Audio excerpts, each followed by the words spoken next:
Well, I'm going to talk about a subject quite different, but it is the results of my last research.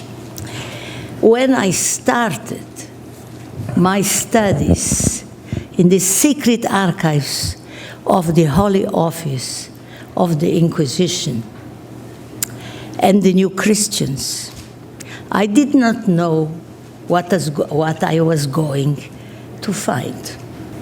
Every research is a mystery, and we never know where we are going to arrive.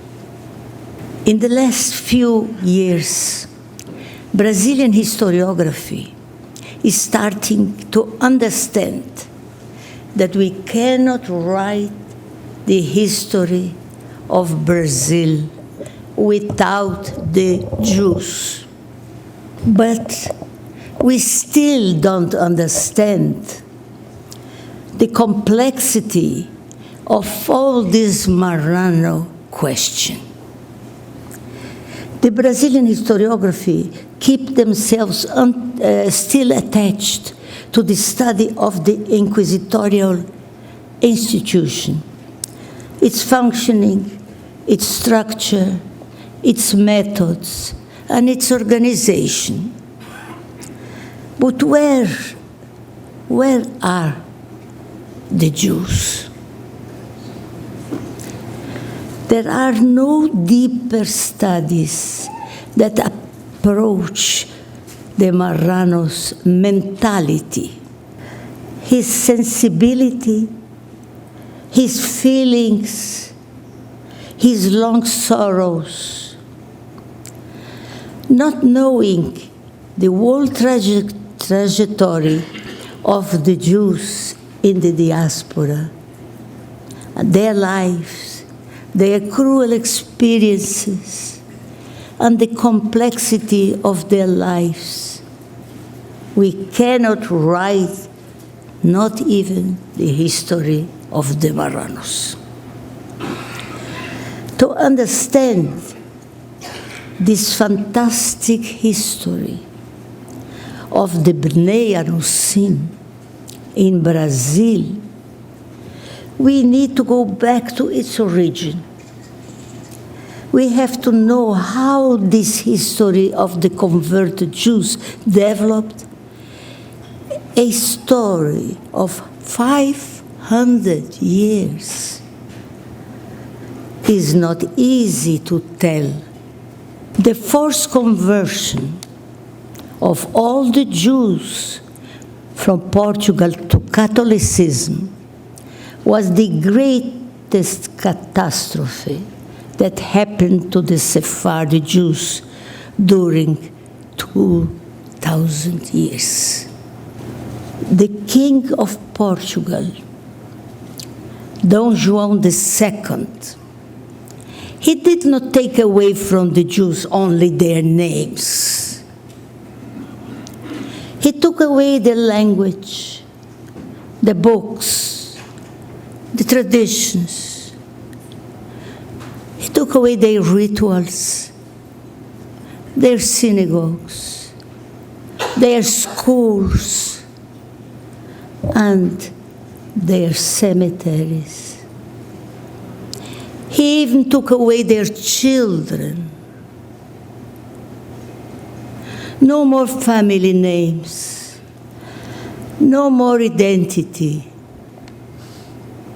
The Jews converted remained with nothing, and they became nothing. Half a century after the conversion, a court of the Holy Office of the Inquisition was established in Portugal. The documents say clearly that it was a court, a tribunal, to persecute and punish the Jews who did not obey the law of the church. It was specifically created for the Jews. We cannot misunderstand it, because many times we say, well, there were also homosexuals, there were also witchcraft and so many other heretical propositions. There were other reasons to arrest a Portuguese, but it was minimum. It was created for the Jews, and this is in the documents, clearly. It was not created for heretics, it was not created for Portuguese who were heretics. No, it was created for the Jews. And the Jews were the only people that I know in the world who had a tribunal, a court, only for himself. With the court started for the Sephardi Jews, I call it the era of torture. And the famous autos de fe started also. I have already mentioned that Marranism is a complex and paradoxical phenomenon. During centuries, it was intimately related to crypto-Judaism, the secret practice of their Jewish religion. To understand the problem of the Bnei Anusim, which is the main reason of this conference, we must know how this topic evolved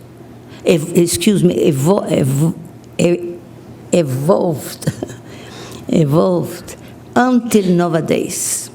It's important to know about the personality of the converted Jew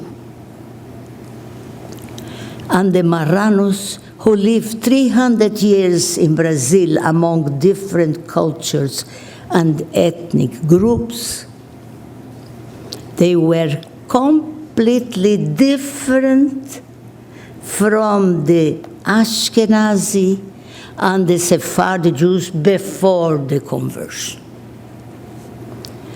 As I said, the forced conversion shaped a new man. A man who learned to fight and to kill. An adventurer and a revolutionary. An example is what we call bandeirantes, who were the destroyers of the missions, of the Jesuit missions, and they were the first to find the gold mines and colonize a city in the middle of the jungle. Until very recently, we did not know that the bandeirantes were Jews. They fill up all books in the Brazilian history.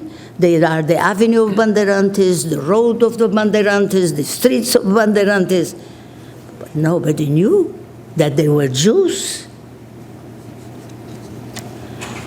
But now we have proofs of their Judaism.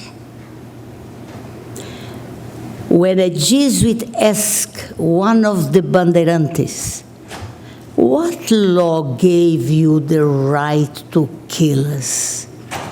He answered, "The law that God gave to Moses." The bandeirantes were violent men. They killed the Jesuits, destroyed their churches.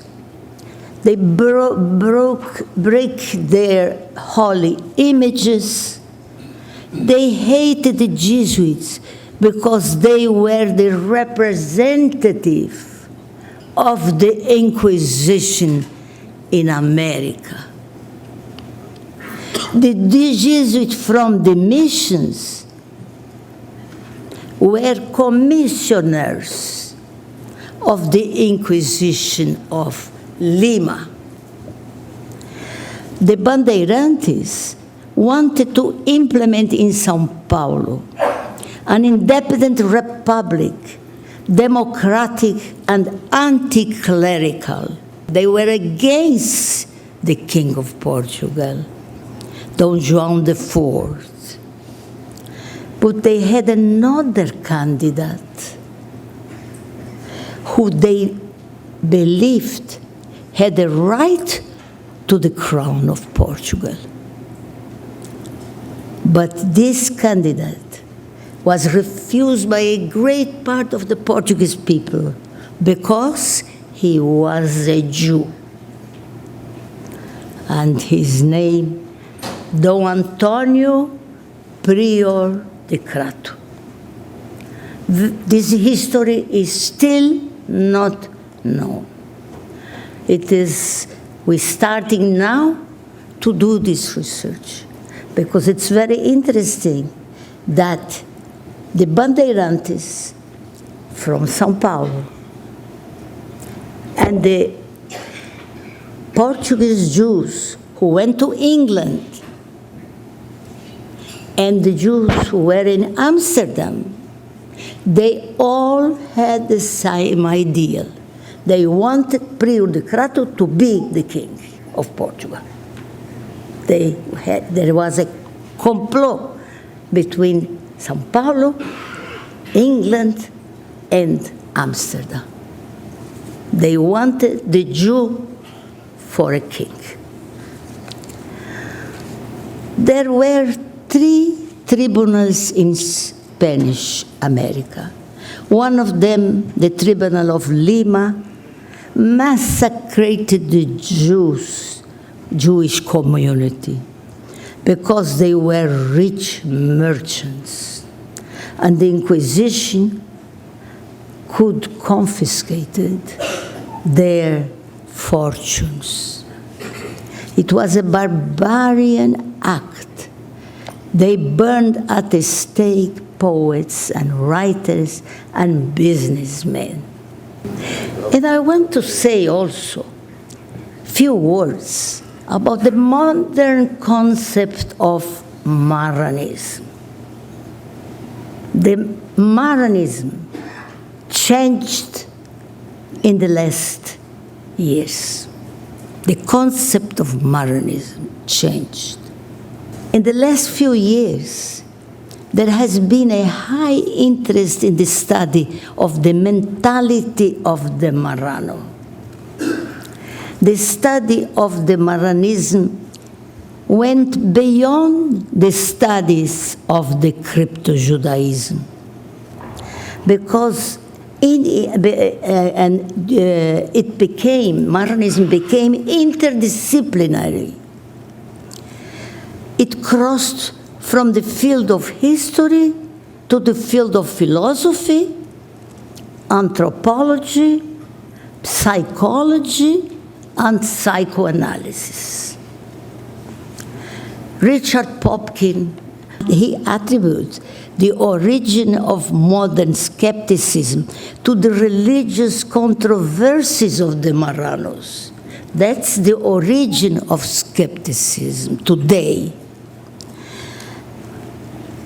And mainly, it was a movement in the 17th century that opened the way to reject both religions, Catholicism and Judaism. We have psychoanalysts like Antonio Damasio and Jean-Pierre Winter, who are psychoanalysts. We have a philosopher like Derrida, Jacques Derrida. We have Edgar Morin, a philosopher also. We have Jacques Abensour, a French philosopher. They all take care and are now preoccupied with the changing of Marranism. And so it's interesting, but it's a too long talk, that those philosophers and psychoanalysts, they have an interpretation of Marranism that put Montaigne as a Marrano, while Spinoza is already considered by many as a Marrano. And there are many thinkers. Edgar Morin goes still Freud as a Marrano, because Marrano is not anymore the secret Jew like it was 20 years ago. A Marrano is a feeling, is a personality. It's a way of seeing the world. It became a different, it has now today a different sense. And there are many books written today by philosophers and psychoanalysts about Marranism. We have Miguel Abensour, who is a French philosopher. He asked a question: can we speak of a Marrano fluctu actu animi? I'm going to tell you, fluctu actu animi is the anxiety between belonging and not belonging. The spirit afloat between the desire and the doubt. On one hand, the Marrano once anxious to integrate into the Jewish community, but in the other side, he hesitates, and we see in the documents that many times this return is impossible.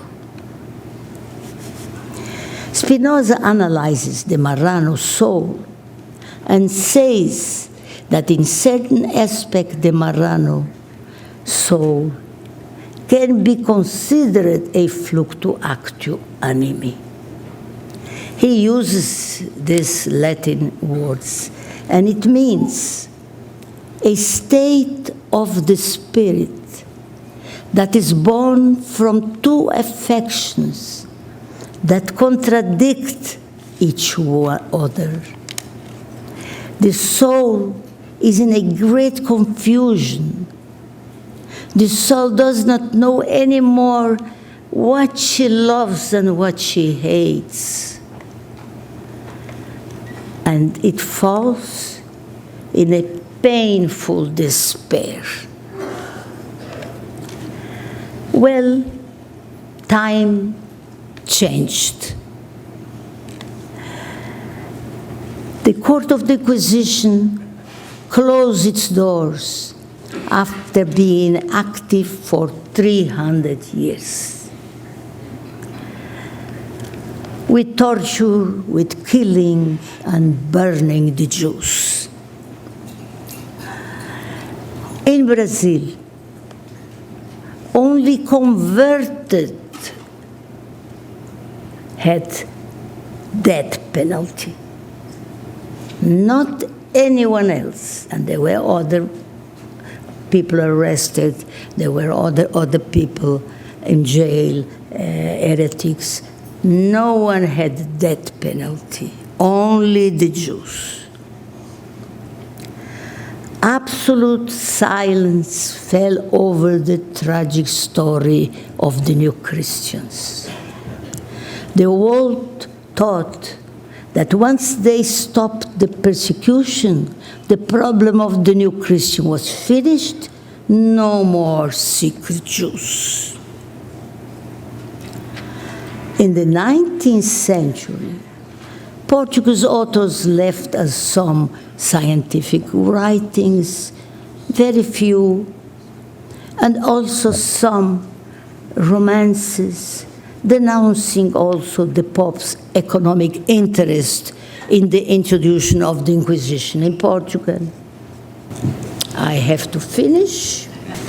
I have to finish. Well, to finish this brief interlude about this unfinished Jewish history, I want to remember that it will take many years to read the thousands of pages of these most tragic Jewish lives.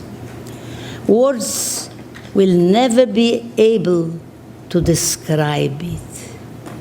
I will give you a curious example.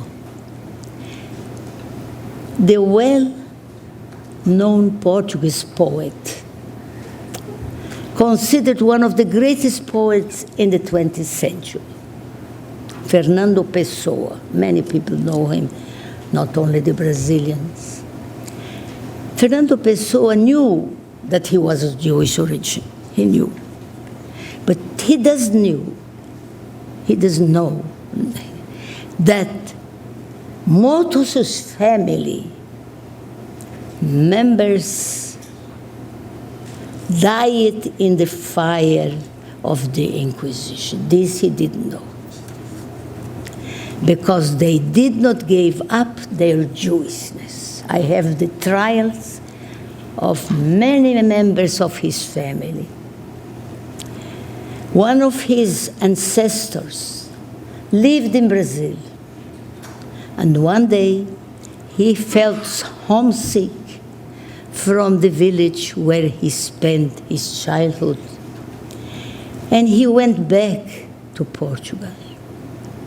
Well, he was arrested, was tortured, and was burned at the stake. Levinas, the Jewish philosopher, he says, curiously, that everything in this world is connected. If so, maybe unconsciously, Fernando Pessoa was inspired by the lives of his ancestors when he wrote these verses. Farewell, farewell, farewell to all the people who did not came to say goodbye. My family, only abstract and impossible. Farewell today. Farewell life. Farewell life.